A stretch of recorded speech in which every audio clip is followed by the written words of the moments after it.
সুপ্রিয় শ্রোতা, গল্প পাঠের আসর চ্যানেলে শুনতে যাচ্ছেন সৈয়দ মুজতবা আলী রচিত দেশে বিদেশে বইটির সপ্তদশ পর্ব। আমি ওয়ারা কারিম। সাথে থাকুন। শীত আর বসন্ত ঘরে বসে ডুব সাঁতার দিয়ে কাটাতে হলো। এদেশে বসন্তের সঙ্গে আমাদের বর্ষার তুলনা হয়। সেখানে গ্রীষ্মকালে ধরণী তপ্ত শয়নে পিপাসার্ত হয়ে পড়ে থাকেন। আষাঢ়স্য যে কোনো দিবসেই হোক ইন্দ্রপুরীর নববর্ষণ বারতা পেয়ে নূতন প্রাণে সঞ্জীবিত হন। এখানে শীতকালে ধরিত্রী প্রাণহীন স্পন্দনবিহীন মহানিদ্রায় লুটিয়ে পড়েন। তারপর নববসন্তের প্রথম রৌদ্রে চোখ মেলে তাকান। সে তাকানো প্রথম ফুটে ওঠে গাছে গাছে। দূর থেকে মনে হলো ফ্যাকাশে সাদা গাছগুলোতে বুঝি কোনো রকম সবুজ পোকা লেগেছে। কাছে গিয়ে দেখি গাছে গাছে অগুন্তি ছোট্ট ছোট্ট পাতার কুঁড়ি, জন্মের সময় কুকুরছানার বন্ধ চোখের মতো। তারপর কয়েকদিন লক্ষ্য করিনি। হঠাৎ একদিন সকালবেলা দেখি সেগুলো ফুটেছে আর দুটি দুটি করে পাতা ফুটে বেরিয়েছে।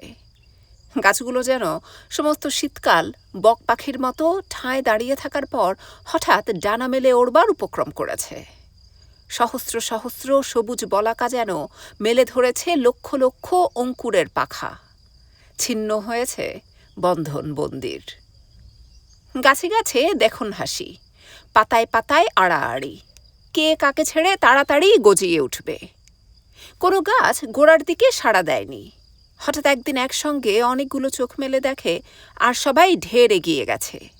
সে তখন এমনই জোর ছুট লাগালো যে দেখতে না দেখতে আর সবাইকে পিছনে ফেলে বাজি জিতে মাথায় আইভি মুকুট পরে সগর্বে দুলতে লাগলো। কেউ সারা গায়ে কিছু না পরে শুধু মাথায় সবুজ মুকুট পরল। কেউ ধীরে সুস্থে সর্বাঙ্গে যেন সবুজ চন্দনের ফোঁটা পড়তে লাগলো।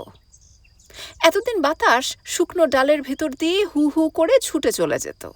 এখন দেখি কি আদরে পাতাগুলোর গায়ে ইনিয়ে বিনিয়ে হাত বুলিয়ে যাচ্ছে। কাবুল নদীর বুকের উপর জমে যাওয়া বরফের জগদ্দল পাথর ফেটে চৌচির হলো। পাহাড় থেকে নেমে এলো গম্ভীর গর্জনে শত শত নবজলধারা। সঙ্গে সঙ্গে নেমে আসছে লক্ষ লক্ষ পাথরের নুড়ি আর বরফের টুকরো। নদীর উপরে কাঠের পুলগুলো কাঁপতে আরম্ভ করেছে। সিকান্দার শাহের আমল থেকে তারা হাঁটু ভেঙে কতবার নুয়ে পড়েছে, ভেসে গিয়েছে, ফের উঠে দাঁড়িয়েছে, তার হিসেব কেউ কখনো রাখতে পারেনি। উপরে তাকিয়ে দেখি গভীর নীলাম্বুজের মতো নবীন নীলাকাশ হংস শুভ্র মেঘের ঝালর ঝুলিয়ে চন্দ্রাতপ সাজিয়েছে। উপত্যকার দিকে তাকিয়ে দেখি সবুজের বন্যায় জনপদ অরণ্য ডুবে গিয়েছে। এরকম সবুজ দেখেই পূর্ববঙ্গের কবি প্রিয়ার শ্যামল রঙের স্মরণে বলেছিলেন, ও বন্ধুয়া, কোন বন্ধুয়া ছাওলা নীলা পানি, গোসল করি হইলা তুমি সকল রঙের রানী। কিন্তু এই উপত্যকা, এ বনরাজীব এরকম সবুজ পেল কোথায়? নীল আকাশের নীল আর সোনালি রোদের হলদে মিশিয়ে। কিন্তু আমাদের বর্ষা আর এদেশের বসন্তে একটা গভীর পার্থক্য রয়েছে। বর্ষায় আমাদের মন ঘরমুখ হয়, এদেশের জনপ্রাণীর মন বাহির্মুখ হয়। গাছপালার সঙ্গে সঙ্গে মানুষ যে সুপ্তথিত নবযৌবনের স্পন্দন অনুভব করে তারই স্মরণে কবি বলেছেন, শপথ করিনু রাত্রে পাপ পথে আর যেন নাহি ধায়, প্রভাতে দাঁড়েতে দেখি শপথঘ্ন মধুঋতু, কি করি উপায়। শুধু ওমর খৈয়াম দোটানার ভিতর থাকা পছন্দ করেন না। তিনি গর্জন করে বললেন, বিধিবিধানের শীত পরিধান ফাগুন আগুনে দহন করো, আয়ু বিহঙ্গ উড়ে চলে যায়, হে সাকি পেয়ালা অধরে ধরো। কাবুলিরা তাই বেরিয়ে পড়েছে, না বেরিয়ে উপায়ও নেই। শীতের জ্বালানি কাঠ ফুরিয়ে এসেছে, দুম্বা ভেড়ার জাবনা তলায় এসে ঠেকেছে, শুটকি মাংসের পোকা কিলবিল করছে। এখন আতপ্ত বসন্তের রোদে শরীরকে কিঞ্চিত তাতানো যায়। দুম্বা ভেড়া কচি ঘাসে চড়ানো যায়, আর আধখ্যাঁচড়া শিকারের জন্য ২-৪ দল পাখিও আস্তে আস্তে ফিরে আসছে। আব্দুর রহমান বলল, পানশির অঞ্চলে ভাঙা বরফের তলায় কি এক রকমের মাছও নাকি এখন ধরা যায়। অনুমান করলুম কোনো রকমের স্প্রিং ট্রাউটই হবে। রথ দেখার সময় যারা কলা বেচার দিকেও মাঝে মাঝে নজর দেন তাদের মুখে শুনেছি কুবের যে যক্ষকে ঠিক 1 বৎসরের জন্যই নির্বাসন দিয়েছিলেন তার একটা গভীর কারণ আছে। 6 ঋতুতে 6 রকম করে প্রিয়ার বিরহ যন্ত্রণা ভোগ না করা পর্যন্ত মানুষ নাকি পরিপূর্ণ বিচ্ছেদ বেদনার স্বরূপ চিনতে পারে না। আর বিদগ্ধ জনকে 1 বছরের বেশি শাস্তি দেওয়াতেও নাকি কোনো সূক্ষ্ম চতুরতা নেই। সোজা বাংলায় তখন তাকে বলে মরার উপর খাঁড়ার ঘা দেয়া মাত্র। আফগান সরকার অযথা বিঘ্ন সন্তোষী নন বলে 6টি ঋতু পূর্ণ হওয়া মাত্রই আমাকে পাণ্ডব বর্জিত গণ্ডগ্রামের নির্বাসন থেকে মুক্তি দিয়ে শহরে চাকরি দিলেন। এবারে বাসা পেলুম লাবি দরিয়ায়, অর্থাৎ কাবুল নদীর পাড়ে, রাশান দূতাবাসের গাঁ ঘেঁষে, বেনওয়া সাহেবের সঙ্গে একই বাড়িতে। প্রকাণ্ড সে বাড়ি, ছোটখাটো দুর্গ বললেও ভুল হয় না। চারদিকে উঁচু দেয়াল, ভিতরে চক মেলানো একতলা দোতলা নিয়ে 26খানা বড় বড় কামরা, মাঝখানের চত্বরে ফুলের বাগান, জলের ফোয়ারাটা পর্যন্ত বাদ যায়নি। বড় লোকের বাড়ি, সরকারকে ভাড়া দেওয়া হয়েছে। বেনওয়া সাহেব ফন্দি ফিকির করে বাড়িটা বাগিয়েছিলেন। আমি নিলুম এক কোণে 4টে ঘর, আর বেনওয়া সাহেব রইলেন আরেক কোণে আর 4টে ঘর নিয়ে। বাকি বাড়িটা খাঁ খাঁ করে, আর সে এতই প্রকাণ্ড যে আব্দুর রহমানের সঙ্গীত রবও কায় ক্লেশে আঙিনা পাড়ি দিয়ে ওপারে পৌঁছয়। শহরে এসে গোষ্ঠী সুখ অনুভব করার সুবিধে হলো। রাশান রাজদূতাবাসে রোজই যাই, 2 দিন না গেলে দেমিদফ এসে দেখা দেন। সাইফুল আলম মাঝে মাঝে ঢুঁ মেরে যান। সমথ বউ সম্বন্ধে অহরহ দুশ্চিন্তাগ্রস্ত মৌলানার দাড়ি দর্শনও মাঝে মাঝে পাই। দোস্ত মোহাম্মদ ঘূর্ণিবায়ুর মতো বেলা অবেলায় চক্কর মেরে বেরোবার সময় কলাডা মুলাডা ফেলে যান। বিদগ্ধ মীর আসলাম সুসিদ্ধ চৈনিক জুস পান করে যান। তাছাড়া ইনি উনি তিনি তো আছেনই। আর নিতান্ত বান্ধব বাড়ন্ত হলে বিরোহী যক্ষ বেনওয়া তো হাতের নাগালে। রাশান রাজদূতাবাসে আরও অনেক লোকের সঙ্গে আলাপ পরিচয় হলো। দেমিদফকে বাদ দিলে সকলের পয়লা নাম করতে হয় বলশফের। নামের সঙ্গে অর্থ মিলিয়ে তাঁর দেহ। বুড়ো রস্ক বৃষস্কন্ধ শালপ্রাংশু মহাবাহু বললে আব্দুর রহমান বরঞ্চ অপাঙ্ক্তেয় হতে পারে। ইনি সে বর্ণনা গলাধকরণ করে অনায়াসে সেকেন্ড হেল্পিং চাইতে পারেন। আব্দুর রহমানের সঙ্গে পরিচয় করে দেবার সময় যে দ্বিতীয় নরদানবের কথা বলেছিলুম, ইনি সে বিভীষিকা। বহুবার এর সঙ্গে বেড়াতে গিয়েছি। কাবুল বাজারের মতো পপুলার লিগ অফ নেশনসে আজ পর্যন্ত এমন দেশি বিদেশি চোখে পড়েনি যে তাঁকে দেখে হকচকিয়ে যায়নি। হুঁশিয়ার শোয়ার হলে তক্ষুনি ঘোড়ার লাগাম টেনে ধরেছে। বহু ঘোড়াকে ঘাবড়ে গিয়ে সামনের পা দুটো আকাশে তুলতে দেখেছি। টেনিস কোর্টে র্যাকেট নিয়ে নামলে শত্রুপক্ষ বেজ লাইনের 10 হাত দূরে তারের জালের গা ঘেঁষে দাঁড়াতো। বলশভ বেইজে দাঁড়ালে তার কোনো পার্টনার নেটে দাঁড়াতে রাজি হতো না। শত্রুপক্ষের তো কথাই ওঠে না। তাঁতের র্যাকেট ঘন ঘন ছিঁড়ে যেত বলে অ্যালুমিনিয়াম জাতীয় ধাতুর র্যাকেট নিয়ে তিনি তাড়ু হাঁকড়াতেন। স্বচ্ছন্দে নেট ডিঙোতে পারতেন, লাফ দেবার প্রয়োজন হতো না। আর ঝোলা নেট টাইট করার জন্যে এক হাতে হ্যান্ডেল ঘোরাতেন, মেয়েরা যেরকম সেলাই কলের হাতল ঘোরায়। শুনেছি বিলেতে কোনো কোনো ফিল্ম নাকি 16 বছরের কম বয়স হলে দেখতে দেয় না, চরিত্র দোষ হবে বলে। যাদের ওজন 160 পাউন্ডের কম তাদের ঠিক তেমনি বলশফের সঙ্গে শেক হ্যান্ড করা বারণ ছিল, পাছে হাতের নড়া কাঁধ থেকে খসে যায়। মহিলাদের জন্য পৃথক ব্যবস্থা। বীরপুরুষ হিসেবে রাশান রাজদূতাবাসে বলশফের খাতির ছিল। 1916 সাল থেকে বলশেভিক বিদ্রোহের শেষ পর্যন্ত তিনি দেশে বিদেশে বিস্তর লড়াই লড়েছেন। 1916 থেকে 17 সালের শীতকালে যখন রুশ বাহিনী পোল্যান্ডে লড়াই হেরে পালায়, তখন বলশভ রাশিয়ান ক্যাভালরিতে ছোকরা অফিসার। সেবারে ঘোড়ায় চড়ে পালাবার সময় তার পিঠের 14 জায়গায় জখম হয়েছিল। বিস্তর ঝুলোঝুলির পর একদিন শার্ট খুলে তিনি আমায় দাগগুলো দেখিয়েছিলেন। কোনোটা তখনও 1/2 ইঞ্চি পরিমাণ গভীর। আমি ঠাট্টা করে বলেছিলাম, পৃষ্ঠে তব অস্ত্র লেখা। বালশভকে কেউ কখনো চটাতে পারেনি বলেই রসিকতাটা করেছিল। তিনি ভারতবর্ষের খাত্র বীরত্বের কোড শুনে বললেন, যদি সেদিন না পালাতুম তবে ত্রৎস্কির আমলে পোলদের বেধড়ক পাল্টা মার দেবার সুখ থেকে যে বঞ্চিত হতুম তার কি? মাদাম দেমিদভ সঙ্গে সঙ্গে বললেন, আর জানেন তো মসিও, ওই লড়াইতে সোভিয়েত রাশার অনেক পথ সুরাহা হয়ে যায়। বালশভের একটা মস্ত দোষ, দুদণ্ড চুপ করে বসে থাকতে পারেন না। হাত দুখানা নিয়ে যে কি করবেন ঠিক করতে পারেন না বলে এটা সেটা নিয়ে সব সময় নাড়াচাড়া করেন। বেখেয়ালে একটু বেশি চাপ দিতেই কর্ক স্ক্রুটা পর্যন্ত ভেঙে যায়। তিনি ঘরে ঢুকলেই আমরা টুকিটাকি সব জিনিস তার হাতের নাগাল থেকে সরিয়ে ফেলতুম। আমার ঘরে ঢুকলে আমি তৎক্ষণাৎ তাকে এক থালা আস্ত আখরোট খেতে দিতুম। দুটো একটা খেতেন মাঝে মাঝে, কিন্তু যাওয়ার পর দেখা যেত সব কটি আখরোটের খোসা ছাড়িয়ে ফেলেছেন, চাহার মাগস শিকেন মানে হাতুড়ি না দেওয়া সত্ত্বেও। এরকম অজাতশত্রু লোক সমস্ত কাবুল শহরে আমি দুটি দেখিনি। একদিন তাই যখন দেমিদফের ঘরে আলোচনা হচ্ছিল, তখন বালশভের সবচেয়ে দিলি দোস্ত রোগা পটকা স্নেশকফ বললেন, বালশভের সঙ্গে সকলের বন্ধুত্ব তার গায়ের জোরের ভয়ে। বালশভ বললেন, তাহলে তো তোমার সবচেয়ে বেশি শত্রু থাকার কথা। স্নেশকফ যা বললেন পদাবলীর ভাষায় প্রকাশ করলে তার রূপ হয়, বধূ তোমার গরবে গরবিনী হাম, রূপসী তুহারি রূপে। বাকিটা তিনি আর প্রাণের ভয়ে বলেননি।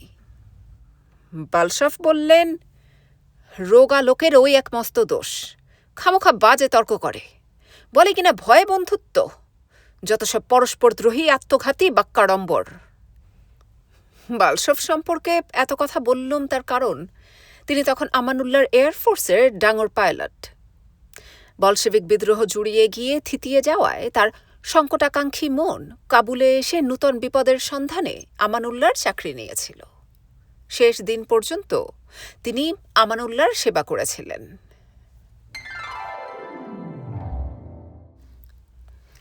আমানুল্লাহ ইউরোপ থেকে নিয়ে এলেন এক গাদা দামি আসবাবপত্র, অগুন্তি মোটর গাড়ি আর বক্তৃতা দেবার বদ অভ্যাস। প্রাচ্যদেশের লোক খেয়ে দিয়ে ঢেকুর তুলতে তুলতে আরামে গা এলিয়ে দেয়। পশ্চিমে ডিনারের পর স্পিচ, লাঞ্চের পর অরেটরি, তাও আবার যত সব শিরোপীড়াদায়ক পলিটিক্যাল বিষয় নিয়ে। সাহেবরা বিলেতে লাঞ্চে ডিনারে আমানুল্লাহকে যে নেশার পয়লা পাত্র খাইয়ে দিয়েছিল তার খোয়ারি তিনি চালালেন কাবুলে ফিরে এসে, মাত্রা বাড়িয়ে লম্বা লম্বা লেকচার ছেড়ে। পরপর 3 দিনে নাকি তিনি একুনে 30 ঘন্টা বক্তৃতা দিয়েছিলেন। কিন্তু কারো কথায় তো আর গায়ে ফোসকা পড়ে না। কাবুলে চিড়ের প্রচলন নেই, কাজেই শ্রোতারা কেউ ঘুমোলো, কেউ শুনল, 2-1 জন মনে মনে ইউরোপে তার বাজে খরচার আঁক কষল। তারপর আরম্ভ হলো সংস্কারের পালা। একদিন সকালবেলা মৌলানার বাড়ি যেতে গিয়ে দেখি 15 আনা দোকানপাট বন্ধ। বড় দোকানের ভিতর গ্রামোফোন ফটোগ্রাফের দোকানটা খোলা ছিল। দোকানদার পাঞ্জাবি, অমৃতসরের লোক, আমাদের সঙ্গে ভাবছিল। খবর শুনে বিশ্বাস হলো না। আমানুল্লাহর হুকুম, কার্পেটের উপর পদ্মাসনে বসে দোকান চালাবার কায়দা বেআইনি করা হলো। সব দোকানে বিলিতি কায়দায় চেয়ার টেবিল চাই।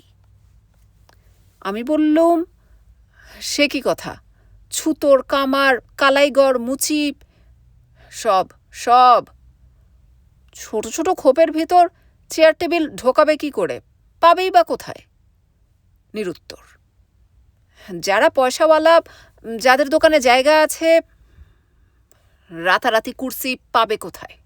ছুতোরও ভয়ে দোকান বন্ধ করেছে, বলে চেয়ারে বসে টেবিলে তক্তা রেখে সে নাকি রেঁদা চালাতে শেখেনি। আগের থেকে নোটিশ দিয়ে হুঁশিয়ার করা হয়নি? না, জানেন তো, আমানুল্লাহ বাদশার সবকুছ ঝটপট। পাক্কা 3 সপ্তাহ 14 আনা দোকানপাট বন্ধ রইল। গম ডাল অবশ্যই পিছনের দরজা দিয়ে আড়ালে আবডালে বিক্রি হলো। তাদের উপরে চোটপাট করে পুলিশ 2 পয়সা কামিয়ে নিল। আমানুল্লাহ হার মানলেন কিনা জানি নে, তবে 3 সপ্তাহ পরে একে একে সব দোকানই খুলল, পূর্ববৎ, অর্থাৎ বিন চেয়ার টেবিল। কাবুলের সবাই এ ব্যাপারে চটে গিয়েছিল সন্দেহ নেই, কিন্তু রাজার খামখেয়ালিতে তারা অভ্যস্ত বলে অত্যধিক উষ্মাবোধ করেনি। কাবুলিদের এই মনোভাবটা আমি ঠিক ঠিক বুঝতে পারিনি, কারণ আমরা ভারতবর্ষে অত্যাচার অবিচারে অভ্যস্ত বটে, কিন্তু খামখেয়ালি বড় একটা দেখতে পাইনি। আমার মনে খটকা লাগলো। পাগমানের পাগলামির কথা মনে পড়ল। গাঁয়ের লোককে শহরে ডেকে এনে মর্নিং স্যুট পরাবার বিড়ম্বনা, এ যে তারই পুনরাবৃত্তি, এ যে আরও পীড়াদায়ক, মূল্যহীন, অর্থহীন ইউরোপের অন্ধানুকরণ। মীর আসলামের সঙ্গে দেখা হলে পর তিনি আমাকে সবিস্তর আলোচনা করতে না দিয়ে যেটুকু বললেন, বাংলা ছন্দে তার অনুবাদ করলে দাঁড়ায়, কয়লাওয়ালার দোস্তি, তওবা, ময়লা হতে রেহাই নাই, আতরওয়ালার বাক্সবন্ধ, দিল খুশ, তবু পাই খুশবাই। আমি বললুম, এ তো হলো সূত্র, ব্যাখ্যা করুন। মীর আসলাম বললেন, পাশ্চাত্য ভূখণ্ডে ইংরেজ, ফরাসি প্রভৃতি ফিরিঙ্গি সম্প্রদায়ের সঙ্গে গাত্র ঘর্ষণ করত আমানুল্লাহ যে কৃষ্ণপ্রস্তর চূর্ণ সর্বাঙ্গে লেপন করিয়া আসিয়াছেন, তদ্বারা তিনি কাবুল হট্ট মশিলিপ্ত করিবার বাসনা প্রকাশ করিতেছেন। তথাপি অস্মদ্দেশীয় বিদগ্ধজনের শোক কথঞ্চিৎ প্রশমিত হইত যদি নৃপতি প্রস্তর চূর্ণের সঙ্গে সঙ্গে কিঞ্চিৎ প্রস্তর খণ্ড আনয়ন করিতেন, তদ্বারা ইন্ধন প্রজ্বলিত করিলে দিন দেশের সত্য নিবারিত হইত। আমি বললুম, চেয়ার টেবিল চালানো যদি মশিলেপন মাত্রই হয়, তবে তা নিয়ে এমন ভয়ঙ্কর দুঃখ করবার কি আছে বলুন? মীর আসলাম বললেন, অযথা শক্তিক্ষয়, নৃপতির অবমাননা, ভবিষ্যৎ অন্ধকার। কিন্তু আর পাঁচজনের সঙ্গে আলাপ আলোচনা করে দেখলুম যে তারা মীর আসলামের মতো কালো চশমা পরে ভবিষ্যৎ এত কালো করে দেখছেন না। ছোকরাদের চোখে তো গোলাপি চশমা, গোলাপি বললেও ভুল বলা হয়, সে চশমা লাল টকটকে, রক্ত মাখানো। তারা বলে, যেসব বদমায়েশরা এখনো কার্পেটে বসে দোকান চালাচ্ছে, তাদের ধরে ধরে কামানের মুখে বেঁধে হাজারো টুকরো করে উড়িয়ে দেওয়া উচিত। আমানুল্লাহ নিতান্ত ঠান্ডা বাদশা বলেই তাদের রেহাই দিয়েছেন। ভেবেচিন্তে আমি গোলাপি চশমায় পড়লুম। তার কিছুদিন পরে আরেক নয়া সংস্কারের খবর আনলেন মৌলানা।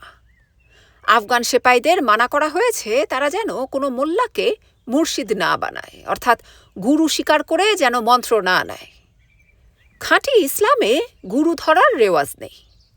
পণ্ডিতেরা বলেন, কুরআন শরীফ কিতাবুল মুবিন, অর্থাৎ খোলা কিতাব, তাতেই জীবনযাত্রার প্রণালী আর পরলোকের জন্য পুণ্য সঞ্চয়ের পন্থা সোজা ভাষায় বলে দেওয়া হয়েছে। গুরু মেনে নিয়ে তার অন্ধানুসরণ করার কোনো প্রয়োজন নেই। অন্য দল বলেন, এ কথা আরবদের জন্য খাটতে পারে, কারণ তারা আরবিতে কুরআন পড়তে পারে, কিন্তু ইরানি কাবুলিরা আরবি জানে না, গুরু না নিলে কি উপায়? এ তর্কের শেষ কোনোদিনও হবে না। কিন্তু বিষয়টা যদি ধর্মের গণ্ডির ভিতরেই বন্ধ থাকত, তবে আমানুল্লাহ গুরু ধরা বারণ করতেন না। কারণ যদিও মানুষ গুরু স্বীকার করে ধর্মের জন্য, তবু দেখা যায় যে শেষ পর্যন্ত গুরু দুনিয়াদারির সব ব্যাপারেও উপদেশ দিতে আরম্ভ করেছেন, এবং গুরুর উপদেশ সাক্ষাৎ আদেশ। তাহলে দাঁড়ালো এই যে আমানুল্লাহর আদেশের বিরুদ্ধে মোল্লা যদি তার শিষ্য কোনো সেপাইকে পাল্টা আদেশ দেন, তবে সে সেপাই মোল্লার আদেশই যে মেনে নেবে তাতে কোনো সন্দেহ নেই। চার্চ বনাম স্টেট। গোলাপি চশমাটা কপালে তুলে অনুসন্ধান করলুম দেয়ালে কোনো লেখা ফুটে উঠেছে কিনা। আমানুল্লাহ কেন হঠাৎ এ আদেশ জারি করলেন? তবে কি কোনো অবাধ্যতা, কোনো বিদ্রোহ, কোনো... কিন্তু এসব সন্দেহ কাবুলে মুখ ফুটে বলা তো দূরের কথা, ভাবতে পর্যন্ত ভয় হয়। আমার শেষ ভরসা মীর আসলাম। তিনি দেখি কালো চশমায় আরেক পোঁচ ভুসো মাখিয়ে রাজনৈতিক আকাশের দিকে তাকিয়ে আছেন। খবরটা দেখলাম তিনি বহু পূর্বেই জেনে গিয়েছেন। আমার প্রশ্নের উত্তরে বললেন, ইহলোক পরলোক সর্বলোকের জন্যই গুরু নিষ্প্রয়োজন। তৎসত্ত্বেও যদি কেহ অনুসন্ধান করে, তবে তাহাকে প্রতিরোধ করাও ততোধিক নিষ্প্রয়োজন। আমি বললুম, কিন্তু আপনি যখনই আপনার ভারতীয় গুরুর কথা স্মরণ করেন, তখনই তো দেখেছি তাঁর প্রশংসায় আপনি পঞ্চমুখ। মীর আসলাম বললেন, গুরু দ্বিবিধ। যে গুরুগৃহে প্রবেশ করার দিন তোমার মনে হইবে গুরু ভিন্ন পদমাত্র অগ্রসর হইতে পারো না, এবং ত্যাগ করার দিন মনে হইবে গুরুতে তোমার প্রয়োজন নাই, তিনিই যথার্থ গুরু। গুরুর আদর্শ তিনি যেন একদিন শিষ্যের জন্য সম্পূর্ণ নিষ্প্রয়োজন হইতে পারেন। দ্বিতীয় শ্রেণীর গুরু শিষ্যকে প্রতিদিন পরাধীন হইতে পরাধীনতর করেন। অবশেষে গুরু বিনা সে শিষ্য নিঃশ্বাস প্রশ্বাস কর্ম পর্যন্ত সুসম্পন্ন করিতে পারে না। আমার গুরু প্রথম শ্রেণীর, আফগান সৈন্যের গুরু দ্বিতীয় শ্রেণীর। আমি বললুম, অর্থাৎ আপনার গুরু আপনাকে স্বাধীন করেন, আফগান সেপাইয়ের গুরু তাকে পরাধীন করেন। পরাধীনতা ভালো জিনিস নয়। তবে কেন বলেন গুরু নিষ্প্রয়োজন? বরঞ্চ বলুন গুরু গ্রহণ সেখানে অপকর্ম। মীর আসলাম বললেন, ভদ্র, কথা সত্য বলিয়াছ, হ্যাঁ, কিন্তু প্রশ্ন, সংসারে কজন লোক স্বাধীন হইয়া চলিতে ভালোবাসে বা চলিতে পারে? যাহারা পারে না তাহাদের জন্য অন্য কি উপায়? আমি বললুম, খুদায় মালুম, কিন্তু উপস্থিত বলুন সৈন্যদের বিদ্রোহ করার কোনো সম্ভাবনা আছে কি না? মীর আসলাম বললেন, নৃপতির সন্নিকটস্থ সেনাবাহিনী কখনো বিদ্রোহ করে না, যতক্ষণ না সিংহাসনের জন্য অন্য প্রতিদ্বন্দ্বী উপস্থিত হন। আমি ভারী খুশি হয়ে বিদায় নিতে গিয়ে বললুম, কয়েকদিন হলো লক্ষ্য করছি আপনার ভাষা থেকে আপনি কঠিন আরবি শব্দ কমিয়ে আনছেন, সেটা কি সজ্ঞানে? মীর আসলাম পরম পরিতোষ সহকারে মাথা দোলাতে দোলাতে হঠাৎ অত্যন্ত গ্রাম্য কাবুলি ফার্সিতে বললেন, একদিনে বুঝতে পারলে চাঁদ, তবে হক কথা শুনে নাও। আর বছর যখন হেথায় এলে ফার্সি জানতে ঢুঢু, তাই তো তোমায় তালিম দেবার জন্য আরবি শব্দের বেড়া বানাতুম, তুমি ডিঙিয়ে ডিঙিয়ে পেরোতে। গোড়ার দিকে ঠ্যাংগুলো জখম টখমও হয়েছে, এখন দিব্যি আরবি ঘোড়ার মতো আরবি বেড়া ডিঙচ্ছ বলে খামোখা বখেড়া বাঁধার কম্ম বন্ধ করে দিলুম। গুরু এখন ফালতু। মাথার ভসভসে গিলুতে তুরপুন সিঁধল। আমি বাড়ি ফেরার সময় ভাবলুম, লোকটি সত্যিকারের পণ্ডিত। গুরু কী করে নিজেকে নিষ্প্রয়োজন করে তোলেন সেটা হাতে কলমে দেখিয়ে দিলেন।